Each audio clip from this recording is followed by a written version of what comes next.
Hi, everyone. I'm going to go ahead and get started. Welcome.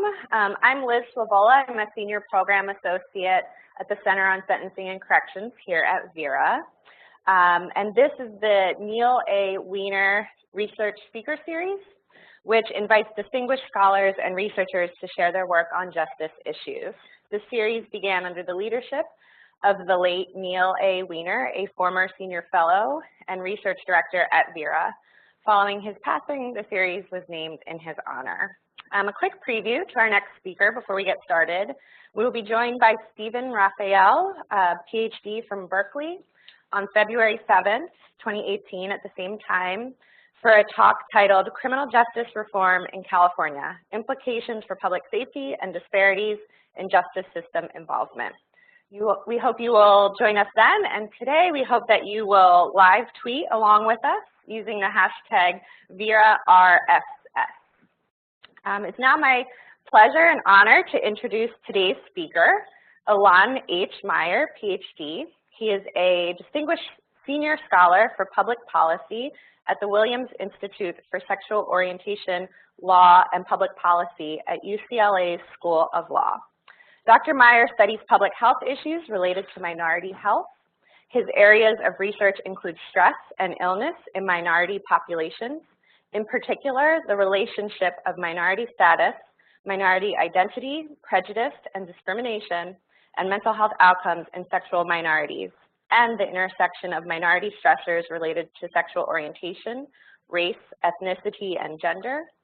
In several highly cited papers, Dr. Meyer has developed a model of minority stress that describes the relationship of social stressors and mental health disorders and helps to explain LGBT health disparities. This model has guided his and other investigators' population research on LGBT health disparities by identifying the mechanisms by which social stressors impact health and describing the harm to LGBT people from prejudice and stigma. Dr. Meyer is principal investigator of two important studies, the Generation Study, a study of stress, identity, health, and healthcare utilization across 3 cohorts of lesbians, gay men, and bisexual people in the United States, and the Trans-Pop Study, the first national probability sample of transgender individuals in the U.S. The study results will provide a more accurate and detailed picture of the issues faced by transgender people than has been available to researchers and policymakers to date. So a lot of great and exciting work. Please join me in welcoming Dr. Meyer.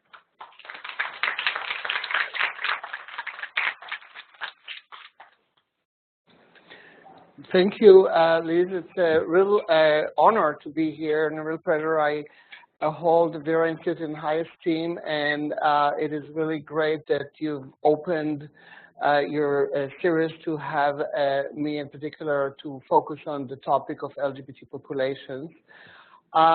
I don't have in my title gender minorities, but I will talk about gender minorities as well, and I will describe some of the reasons why we feel the data is not complete and why I haven't included it as in the title because of some of the methodological issues that I will discuss later, and also hopefully get your support in advocating for data collection in the federal level. So I'm not a criminologist, and I got into this primarily because I was excited when I realized there's this incredible data set of a national probability sample of inmates in all incarcerated facilities for both adults and youth that actually asked questions about sexual orientation and gender identity. And so I jumped into that with a group of colleagues at the Williams Institute and other institutions. I will talk about what we called our PREA research. PREA is the Prison Rape Elimination Act, which mandated this data collection on the federal government. So I'm focusing on that, although I would point you out to the Williams Institute website for other work on criminal justice that we have In particular, we have a lot of work on HIV, criminalizing HIV, intimate partner violence, and other topics that you can find on our website that I will not talk about today. In terms of jumping into this literature of criminal justice in LGBT populations, there's kind of a discontinued or non-continuous history that is related to what was the discourse, what were the issues that were discussed around sexual and gender minorities in the area of criminal justice. And I am not going to cover all of them, but you see here, starting with the whole sodomy issues around the legality of homosexual conduct or any sodomy conduct. Later, moving on to anti-discriminatory issues regarding particularly hate crimes was the main topic in the literature. And later, still HIV issues with one of the main questions that researchers addressed was whether or not there's HIV transmissions in prisons and jails, and the population of incarcerated individuals who are HIV positive and things like that. And after PREA, again, the Prison Rape Elimination Act of 2003, the focus again shifted to sexual victimization, which is to a large extent what I will focus on, although I will not only talk about that. So there have been since 2003 quite a few reports, including reports by the federal government, the Bureau of Justice Statistics, which is responsible for collecting the data, although they're not conducting the data collection. That's done by RTI, a very esteemed survey research group. But they publish reports on some of this data, as well as individual researchers such as Valerie Jenis in California, who conducted a survey of inmates in California, in particular looking at transgender inmates. There have been community groups that have done a lot of the work in this area with data that they both collected and had access to through their networks. And this is another example of that, as well as other individual researchers such as Jay Borchert, who this is a chapter that he recently wrote, again, doing studies of various types with LGBT inmates or other broader issues around criminology. But my aim was really focused on these two data sets that when I saw that they have both sexual orientation and gender identity questions and that they have a probability sample, I thought this is a really unique opportunity to learn about this population. And even though a lot of the knowledge that we had up to then, or up to now, I would say, has been really good knowledge and really helpful, and to a large extent is supported by this data set, having a probability sample provides you with an anchor that is really unparalleled in terms of understanding any population issues, and in particular, this very difficult to study population. So I'm going to report on two data sets, the National Inmate Survey and the National Survey of Youth in Custody, and I'll talk about each of them separately, but our main overall purpose in all of that is basically to see everything that we can learn about LGBT versus straight and cisgender population of inmates in the United States, because again, because this is available in this data set. I have to say one word, even though I can talk about it for the next hour, about getting the data. And I was going to tackle the saga of getting the data, because the data has been what is that? Do I have to approve this? Okay, I don't know how to. Does anybody know how to deal with that? So the data has been deposited in a public archive, which is at the University of Michigan, ICPSR, that has a lot of wonderful data archives. And I thought, that's terrific. I went online, I filled out the application to use the data, and it's actually part of the national, what is it called? The National Archive of Criminal Justice Data. So they have different sections at ICPSR. And slowly I discovered that it's not all that easy because I actually had to go there to get access to the data and walk into this building and go to the basement and be practically stripped of anything that I had on me, because this is a data enclave that is super protected in ways that I've never seen, even having worked on other data enclaves that were supposedly for the protection of the confidentiality of the participants. And I'm saying this because I think this is a serious issue. My ability to work with this data required us to have 4 trips to Ann Arbor, Michigan, spending a lot of money staying there, and I stayed each time about 4 or 5 days, and 2 times with another researcher who was able to do this. And that's thanks to funding that I was able to get from the Williams Institute. I really don't think this is available for most researchers, and honestly, you know, probably I was just like pushing through this. It took 3 years to actually get the data. There were incredible obstacles that they don't tell you in advance, and at the end of the day, everything that I wrote had to be saved on their computer, reviewed by what at first I thought was their staff, which would have been fine, but actually was reviewed by BJS in Washington. So BJS reviewed every single number that I had and had problems with almost everything I've done, to the extent that I wasn't sure whether this would ever be published. We had to hire a law firm to consider versus legal opportunities or ideas for us of how to actually get the data, but it was in this kind of weird bind because it is in the public setting. It's just that they have really unreasonable expectations. Basically what they wanted me is to go in there, work, and give them 3 tables that I want to publish, which anybody who worked with data set of hundreds of thousands of variables and people knows it doesn't just happen like that. But they wouldn't release more. It was crazy. I'm just saying this again. I don't think this has improved under the new administration, but I don't know what the status is now. There was a lot of negotiations with Washington and with me, and it's a real concern. So I wanted to impress this on you. Hopefully we'll get to a better availability of the data. There's no real reason for this level of data protection. I can assure you that, and if you're interested in that, I can tell you more about it later. So the first data set is the National Inmate Survey. It's a probability sample of US inmates.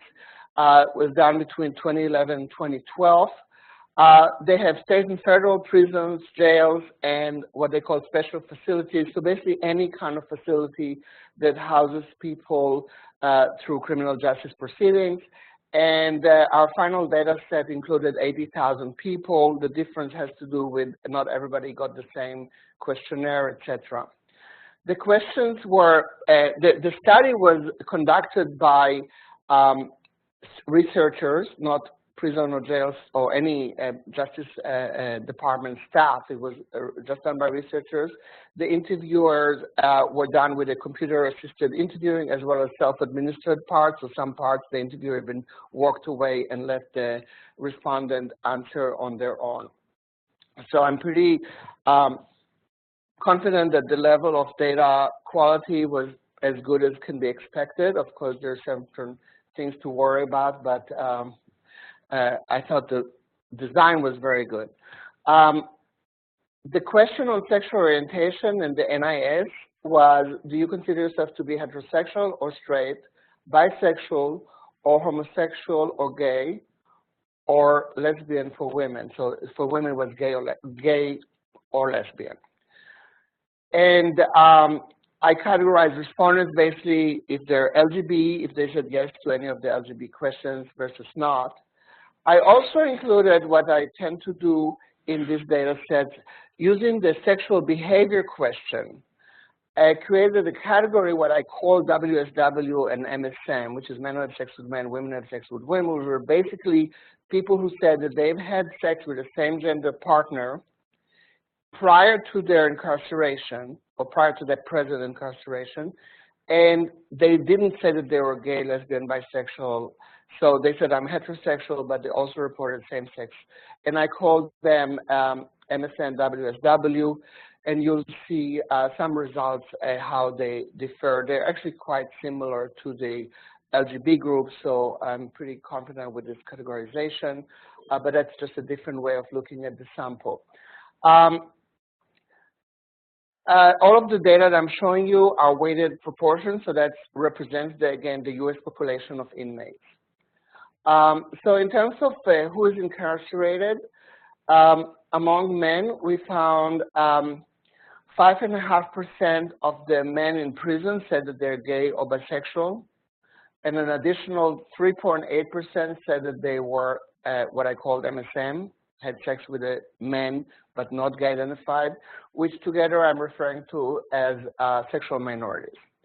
As a comparison, this is the US population estimate for gay and bisexual men, and you see that this is about 1.5 times higher than the expected prevalence in the population. So that was quite surprising, because kind of the stigma about gay men is that they're not like very violent, and, like the stereotypes, I mean. So I didn't expect that, but again, I'm not as knowledgeable as maybe some of you, but there's definitely overrepresentation of gay men in this sample. But when it came to women, I was completely shocked. I have to say, some people I talked to about it, I had to go and look at this 3 times in 3 separate visits. I kept checking to see if I'm mistaken. But 33% of the women in prison said that they were lesbian or gay or bisexual. And just to repeat, this is not about their sexual behavior in prison, because then people say, well, of course, you know, in prisons. This is not about their sexual behavior in prison. This is their identity.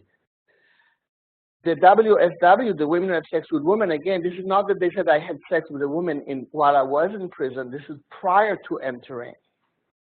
And there's been a lot of debates about what does it mean to be lesbian in prison and all that. I don't want to get into that right now. I'm just pointing this out in case some of you are thinking about that. This is a huge overrepresentation compared to the 3.4% that we expect in the general population. So basically, women in prisons and jails are hugely overrepresented by sexual minorities. Our population estimates suggest that about 240,000 LGBT people are in, sexual minority people are in prisons and jails. And this translates to an incarceration rate of about 1,882 per 100,000, which compares to about 612 for US population over age 18. So it's about 3 times the incarceration rate for LGBT populations. Now some other demographics. Compared to the straight men, both gay and bisexual men and MSM were older, and they were less likely to be Black or Hispanic. And when I say they were less likely to be Black or Hispanic, as you all know, most people in jails and prisons are Black and Hispanic. That is also true of this population. So to be clear, what I mean by that, this is gay men, this is MSM, and this is straight men, white and non-white. So you see across all groups, non-whites are predominant in prisons and jail. That's also true for the lesbian, gay, bisexuals, but they're more likely to be white than the straight men. In terms of the women, it was the opposite. They turned out to be younger and more likely to be Black and other non-Hispanic, non-white races. I'm not going to present, so we have data on sexual minorities, which is gay, bisexual, lesbian, and then I have the men who have sex with men, women who have sex with women, and I have everything for jails and for prisons. So I'm going to focus today on prisons, and I won't mention so much, but if you're interested, there were some minor differences across these different patterns, such as that women in prisons who had sex with a woman in the past were less likely to be Black or Hispanic, but I won't get into those differences anymore today. So now I'm going to focus on LGBT versus straight, so I'm dropping the other two groups. Again, these patterns are very similar, but just it makes it a little simple to present, and only in prisons. And if you're interested in any of the other data, it is published. So looking at the crimes leading to incarceration, that was, again, a very surprising finding to me. What you see here, they were divided to three groups: violent sexual crime, violent non-sexual crime, and other, which included property, drug, or parole violations. The pattern across these three, so this is gay men, gay bisexual men, straight men, lesbian bisexual women, and straight women. The patterns for these three groups are similar, but for the gay bisexual men is different. And I'll focus on that a little bit more, showing the same thing for the men only in a different way. Sorry, this is for the women: violent sexual, violent non-sexual, and other. And even within the women, even though those are very small proportion of the women who are incarcerated, the lesbian, bisexual women were almost twice as likely to be there for sexual violence crimes. Now, to be clear, the way that we define crimes is by self-report of the inmate with potential limitation that causes. And the way we categorize it was given to us by the data. So I didn't actually have the list of crimes, and I don't even know if the respondents reported with a specific crime. I think the question was more general. So again, there's some cause to worry about how accurate everything is, but the pattern overall, I think, is pretty accurate. Looking at the gay bisexual men versus straight men, you see a really remarkable increase in the proportion of gay bisexual men who are incarcerated due to what is referred to as sexual violent sexual crimes. Again, most people are in jails and prisons for, this is in prisons, for what they call other property, drug, or parole, but majority of gay and bisexual men are for other crimes, not more violent crimes. Sexual, and I want to talk about what that means and why I think that is important, this finding. Now moving to sexual victimization, here we see, again, from left to right, gay men, straight men, lesbian, bisexual women, straight women, for those who are assaulted by staff and assaulted by inmates. What you see right away is the sexual minority groups are much higher than the straight groups in terms of sexual victimization. Sentencing, this is having been sentenced for more than 20 years. This is prison only again. You see, again, a remarkable difference between the men, sexual minority men, straight men, and the women, sexual minority women, straight women. So within, is that clear? Looking at disciplinary or administrative segregation, so this is what is called solitary confinement. Again, you see the sexual minority groups, 1 and 3, are higher than the straight groups by a lot. All of these differences are very significant statistically. And perhaps not surprising, in terms of psychological distress, you also see huge differences between the sexual minority group and the straight men and women. We also look at consensual sex because there's been some literature on that. That is really important even in the context of PREA, because what's happening is that in some facilities, people become are charged with PREA-related violations, which is the purpose of PREA, is to eliminate rape in prisons and jails. But some of the people who are more sexually active in prisons and jails are LGBT people. It makes sense because they are sex segregated, so you would think that if you're straight, you might have less opportunities and outlets or interests maybe. But what is interesting about it, this is a vehicle for further criminalization. And in fact, what we've found, I mentioned Jay Broch's chapter, what he described is that some people get into trouble for doing things that are considered sexually seductive. So a man who is trans, who wears makeup, he can be charged with PREA violation because he's trying to incite, sexual behavior or something like that, or whatever. Now, this is of course facility by facility or region by region. So, but this is one of the things that we're worried about, that the PREA that was supposed to protect the people who, as I said, are most victimized, is also used to, in a sense, further victimize them.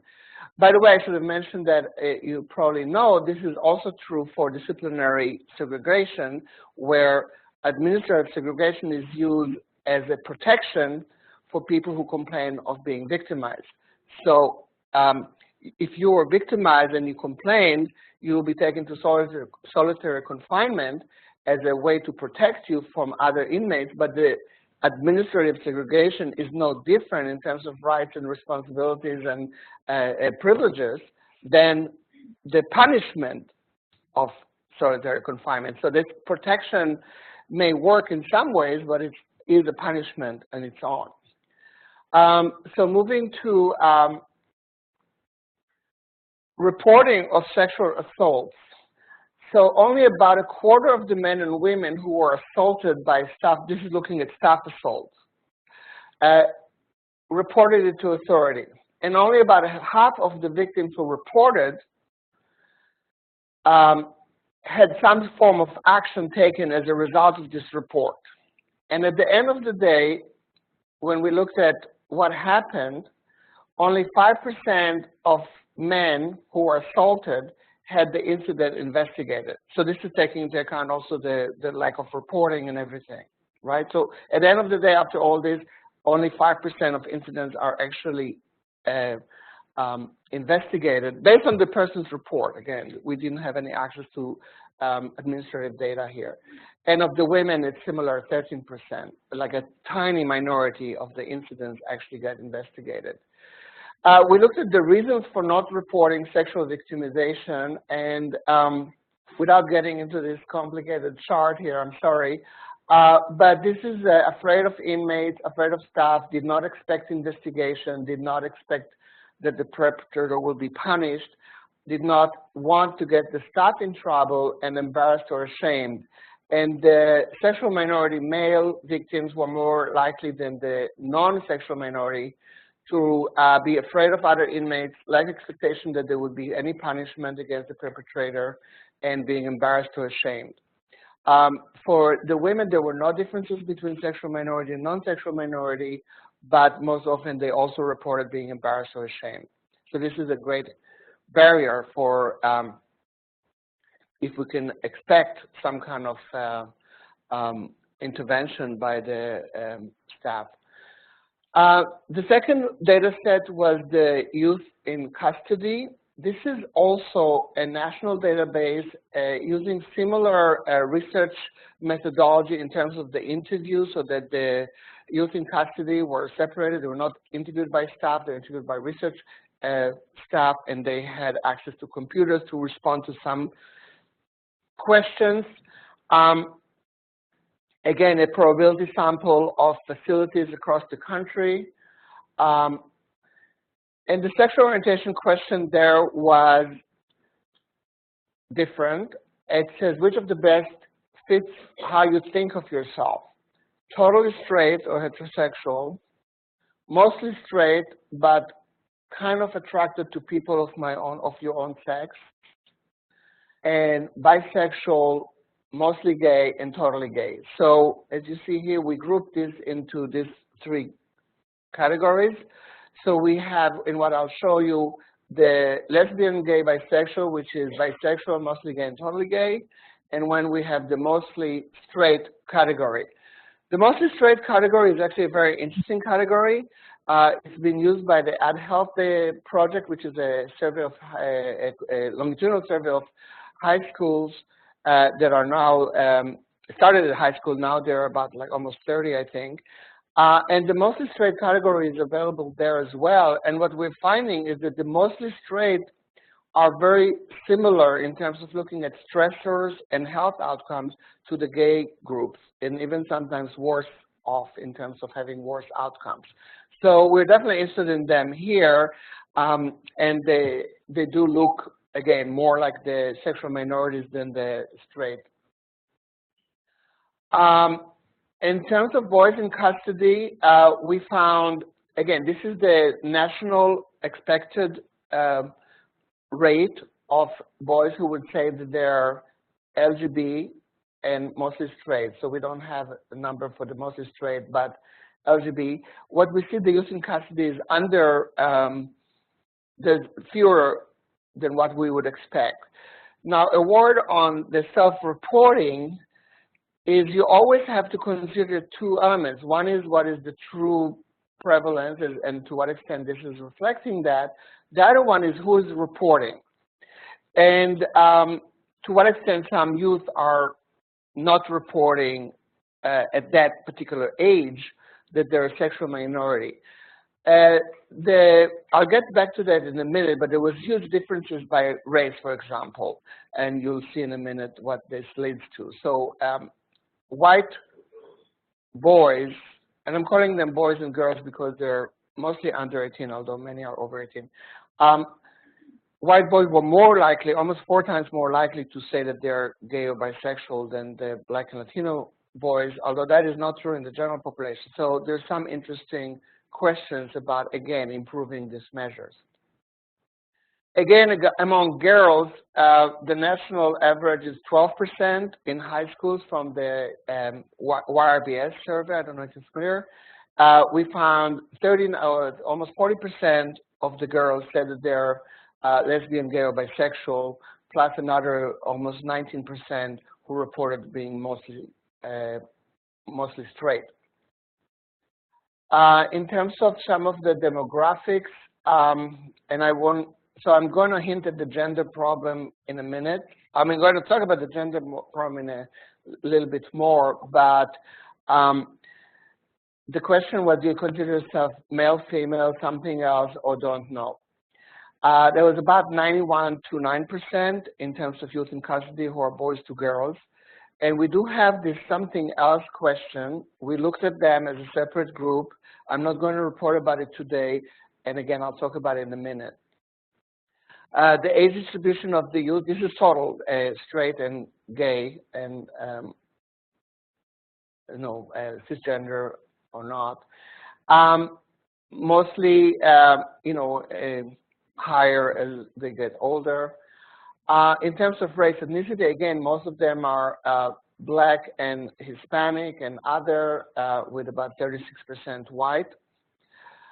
But compared with straight boys and girls in custody, sexual minority boys were more likely to be white, and LGBT girls were more likely to be Hispanic, Latina.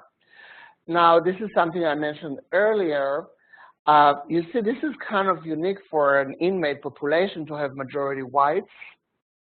And that has to do, we think, with that, 4 times overrepresentation of boys who said I'm gay or bisexual compared to non-whites. And possibly related, we would expect at least to be the same. And actually, in some surveys, we found Black Latino even higher proportion saying they're LGBT. So we definitely would expect to be the same, but having 4 or 5 times higher in the whites is suspect. In terms of girls, it was, as I said, what we see typically, primarily majority non-white, but more so again in the LGBT, as I said earlier, compared with the straight. In terms of time in custody, again, I was surprised by that. It's not like I would have not guessed that sexual minority boys and girls are held in custody longer, although once you see that, you can begin to come up with explanations having to do, for example, with the overrepresentation of a sexual minority youth in foster care and in other types of situations that have been shown to lead to interactions with the criminal justice system and incarceration. But again, to me, that is surprising finding. So this is gay bisexual boys, mostly straight boys compared to straight boys. And the same thing among the women, sexual minority women here compared to the straight girls. This is boys held in custody over 1 year. It's the same finding that I just showed you. And girls held in custody over 1 year. All of these are like about double the rate, so significantly higher. Sexual victimization, the same story. Sexual minorities are much more likely to be victimized in custody, regardless of whether they're adults or youth. We actually find greater differences in being forced by other youth compared to sex with staff. So we consider any sex with staff as victimization, because both in adults and youth, by the way, because of the power differential, and that we don't think that there's a way to consent. These differences are still striking, but if you're looking for statistical significance, they're not, because of the numbers become much smaller in this group and we have larger standard errors. But still you see the same pattern that you've seen before. And this is a more severe injury resulting from the victimization, so it's a more severe form of the indication of the victimization. And again, you see a similar thing here with gay, bisexual, mostly straight, and here there's somewhat different patterns, but the sexual minorities, again, higher than the straight girls. So now we're getting to the gender identity. So one of our problems when we got there is, when I got there, I was doing the analysis, and there is a question about transgender for adults and youth. Well, the youth was a little bit more complicated because there was something else. For adults, there was a question that asked, are you male, female, or transgender? Which looks good, but it's not the best way to ask the question. And the reason being that we estimate, and the data is not perfect on any of this, about 2/3 of transgender people will report their gender to be their current gender, and they're not transgender identified. So if I was a transgender man assigned female at birth, and you ask me my gender, I might say I'm a male, and you would miss the fact that I'm transgender by our definition, because I'm not identified as transgender. For that reason, we were, well, that's one introduction. The second issue around there, the data set actually converted everybody who was in a facility, everybody to match with the facility they were in. So if you're in a male facility, your data was automatically, well, I don't know, automatically is not the right word, was converted to male, regardless of what you said, if you said transgender or female. So you could have been in a male facility and asked this question and said, I'm female. So in the data set, there was only male or female, and everybody in male facility was male. Now, at first, it appears crazy, and it is in fact crazy, but there's some more complicated reason. We've been in contact with RTI, the organization, the survey research group that is doing this work, and giving them notes about how to improve the data collection. And there is ways, of course, improve it. But part of the problem was that the interviewers had only 2 forms of the questionnaire, a male and a female. And they had to give the person either a male or female questionnaire. The questionnaire also has a lot of questions about sexual activity and sexual body parts. So if you didn't get the right version, so basically the problem was they didn't have a transgender version, which would have solved the problem if they, so that's what we recommended. We also recommended that they use what we call the 2-step question. A 2-step question for transgender identity is a first question you ask, what was your sex assigned at birth? And the person says whether you're male or female at birth. And then the second question of the two-step is this question. And then you're categorized as transgender if you said transgender, or if your sex assigned at birth is different than your current gender identity. So we didn't have any of that. For that reason, we think we found actually low rate of transgender reported inmate by this classification among the inmates. This is the adults, going back to the adults. So we found about 0.2% to 0.24%. We would expect something closer to this. It's not far, but it's totally consistent with the things that I've told you, that a large group of people were missing. Now, I did actually have the people who said I was female and they were in a male institution. And I spent a lot of time looking at that group.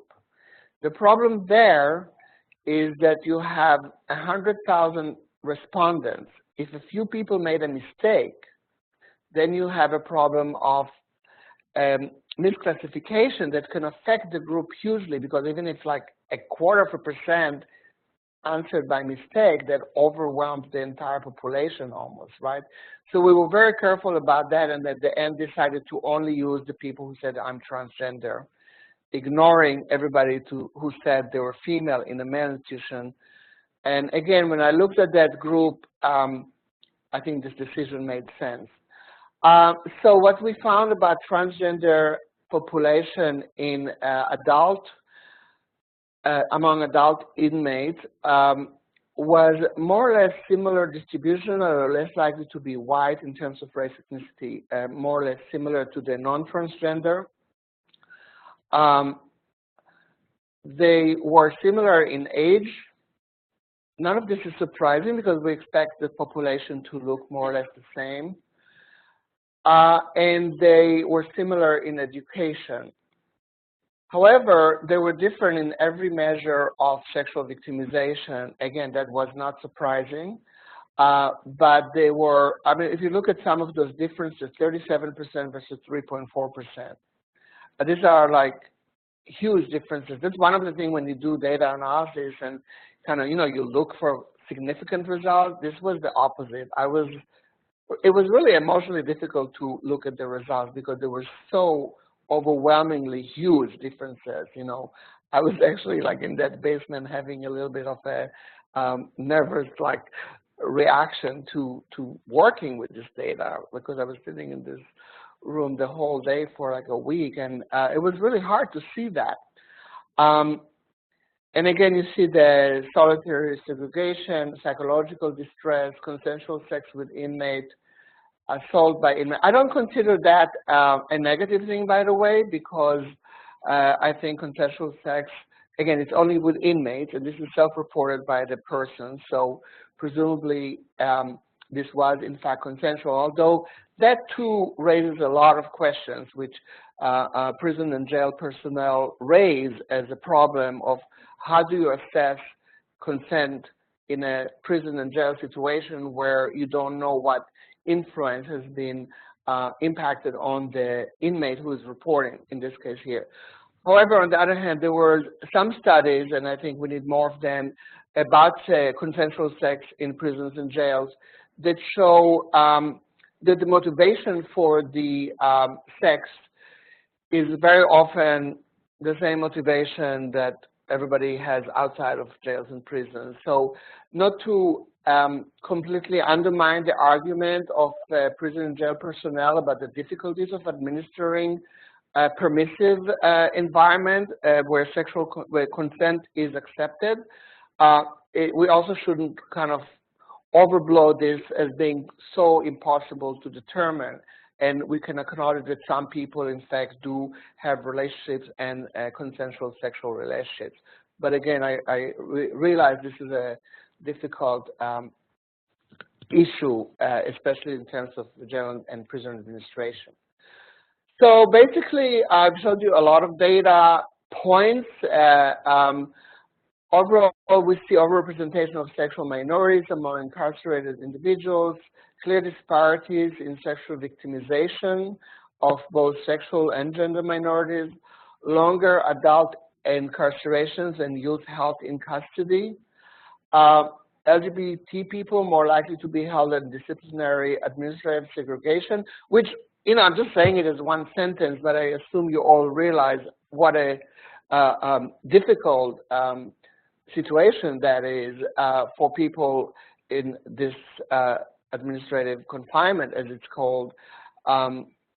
This is typically 23 hours alone in a cell, 1 hour for exercise, which is, depending on the jail and prison, mostly prisons, I guess, would be in another cell, basically. So the exercise is basically you go from one cell to another cell, and you're still alone, even in that exercise hour. So these are really, especially when it's done for protective, quote unquote. I mean, it should not be legal to do either way. I was, by chance, in another case, working with a person who was in solitary confinement, and I was an expert witness on something unrelated to this. I mean, he also happened to be a gay man, but I was reviewing a lot of documents, including the psychological assessments, which are done from across the wall, basically, by a staff member. And the psychological assessment was, how are you doing today? Are you okay? And there was yes, and that was the end of their psychological assessment, because it wouldn't change him if he said he was not okay. So these are horrible conditions. And we see, not unrelated to that, definitely disparities in psychological distress, very high increase in psychological distress in both LGBT and transgender populations. In terms of what we're doing, both myself and others at the Williams Institute, and not just us, of course, number one is we're advocating for continued data collection. This is, as you know, at risk now with the new administration. PREA is mandated data collection, but it doesn't say what and how the data should be collected, and I have not heard yet what the new plan. There has been a plan that I told you we were in touch with RTI, the Research Triangle Institute, about changing some of the, but I don't know where they are with that and whether it's funded and what's happening. I don't know if any of you are familiar with that. We want them to change the gender identity question so that we can get better data on transgender inmates. And we also want them to study and improve the sexual orientation measures, especially for the youth, although those are acceptable, more acceptable.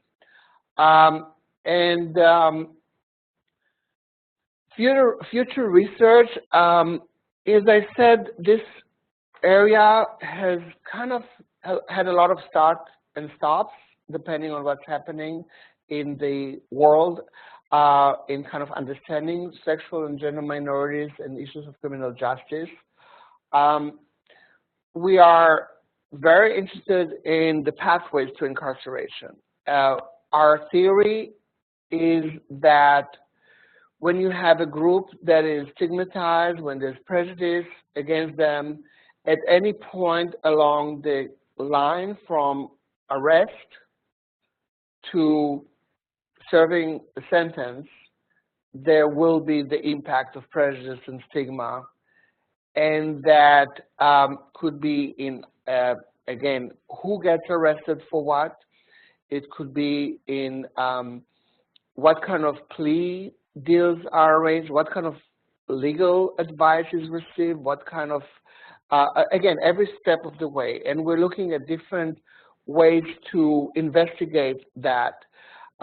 We're have some theories about gender and intersectionality, meaning the intersection of gender and race, and why women who are sexual minority women, who are primarily Black and Latina, are more noted, and how they get into custody as youth and into jails and prisons as adults.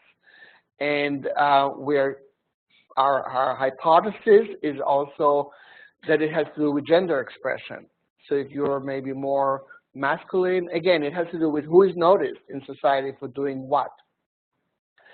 I'm very interested in the sexual violence aspect of that. Again, I think that sexual violence is a very broad concept and possibly related, again, to being a sexual minority.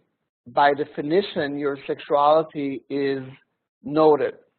For example, and I don't have any evidence yet, but that's what I'm looking at now to develop this research. So if anybody here is interested, please let me know. If you're a person who is like 19 and dating a 17-year-old that you went to high school with, you might be involved in a crime of such a rape. Now, if this is a man and a woman, or a boy and a girl, it might be more forgiven than if it was a boy and a boy and a girl and a girl. And the parents get alarmed, and somebody involves the police. So this is an example of how the pathway to incarceration works. Because if this happened, sexual crimes in the United States are very heavily, and I think, honestly, unjustly punished. And a person like that can get 10 to 20 years for, I mean, if they're 19, maybe, you know, if they're over, it depends on jurisdiction, but if they're like over 21, certainly. So we're interested in some of those issues. Again, the interaction of stigma and prejudice with sexual identity, gender expression, race, ethnicity, and how all of those things work together to lead to the picture that we see. We only have the final picture. We're trying to now understand how we got there. So thank you.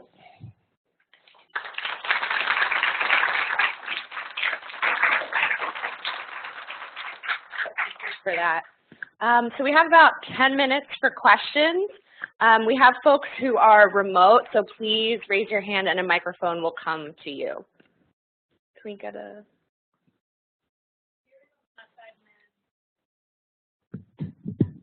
Thank you. Were these inmates assaulted because they revealed they're gay, or they were just assaulted generally? I don't know the answer to that. There was no question. That would be a great question to ask people about whether they're out in prison jail. So these people told the interviewer or wrote on the computer that they're gay. It doesn't mean that they were out necessarily, so I don't know the answer to that. There was no questions like that in the survey.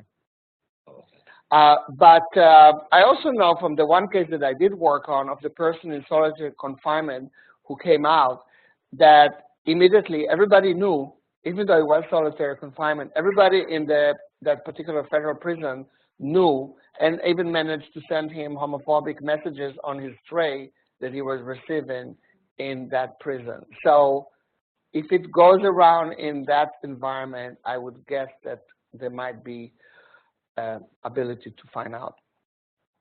Thank you. I sincerely hope there are laws helping these inmates get assaulted because they're gay. Mm-hmm. Because this is America and not some third world country, and that's just definitely inexcusable. Right. Avoid them, but don't use it for target practice. Right. Thank you. A question about the offense that led to the incarceration, because you hear in some of the advocacy and work around police reform that, for example, walking while trans could be lead to an arrest for prostitution. So I'm wondering, in the violent sexual, violent non-sexual, and other, how things like prostitution and public lewdness and things like that get coded. Yeah, as I said, this is a hypothesis. I definitely think that this has to do with prostitution or suspected sex work. I mean, we've had in another study here in New York that I conducted about 10 years ago, we asked people about stressful experiences that they experienced, and we had young gay and lesbian people telling us, I was just walking home and the police, of course, I shouldn't say of course, but especially racial ethnic minorities, that they're targeted and sometimes assaulted in the police car after they were picked up for exactly that. Maybe it's a boy who's dressed up in a way that doesn't appear conforming to what the police officer thinks is appropriate, and that could lead you to suspicion of prostitution. So I don't know, though, as I said, I wish I knew more about each of those offenses. So I may have missed this, but were you able to look at the influence of geography? So either in terms of region of the country or in terms of places that tended to be more metropolitan, more rural states that just differed in terms of their geographic nature? Yeah, that's a good theory and behind the question, and a good question.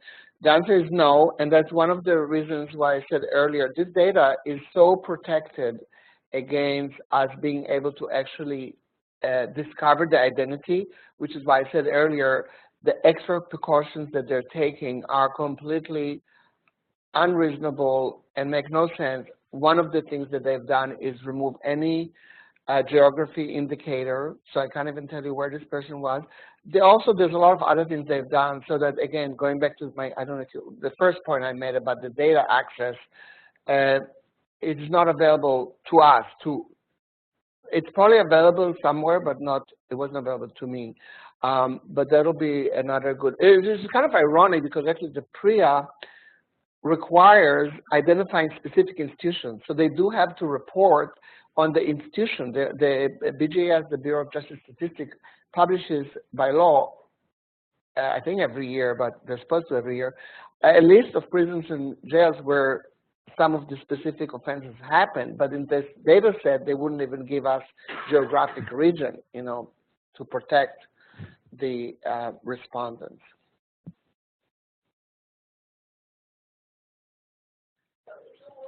Wait for a mic, please. Oh, here's one. All right. So I was just thinking about like maybe new research that's come out, like from the University of Hawaii at Manoa, the Jack Chapman and Jax, which is looking at teens that are incarcerated and looking more at sort of, presentations of gender and performances of gender and discipline and punishment, especially with girls, like how much more often they locked up in sort of these disciplinary centers prior to getting, going into adult corrections.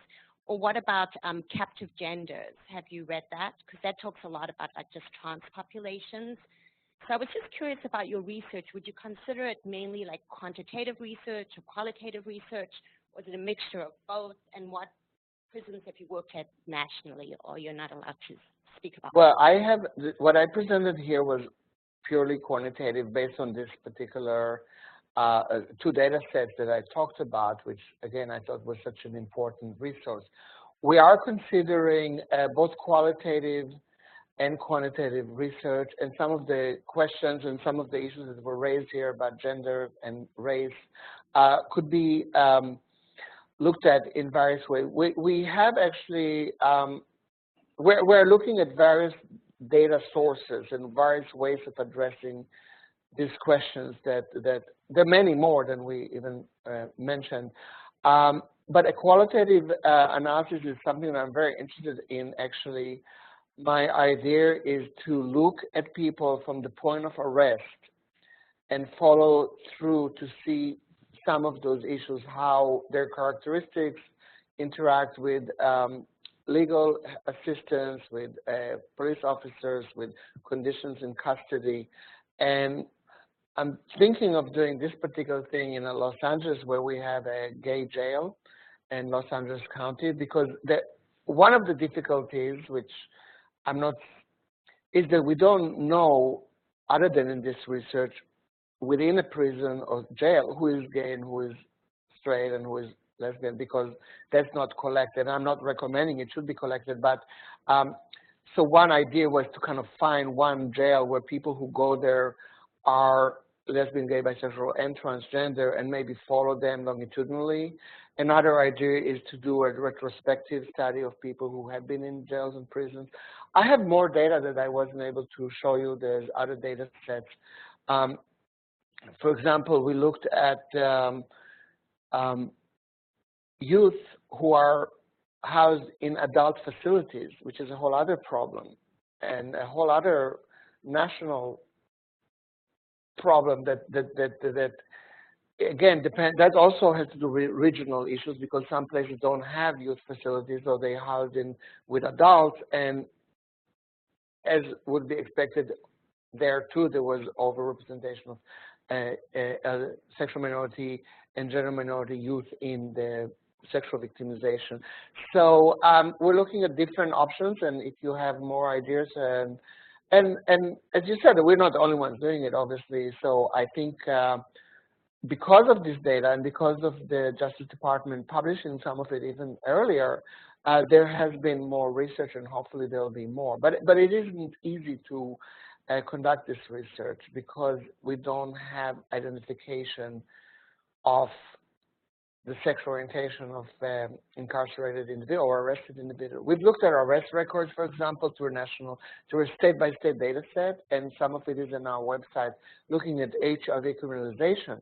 But the way we looked at that is by looking at the crimes. So we have to find clever ways of kind of identifying the population other than through their own identity. We're at time, unfortunately. There are ways that you can follow Dr. Meyer's work up on the screen. Let's thank him one more time.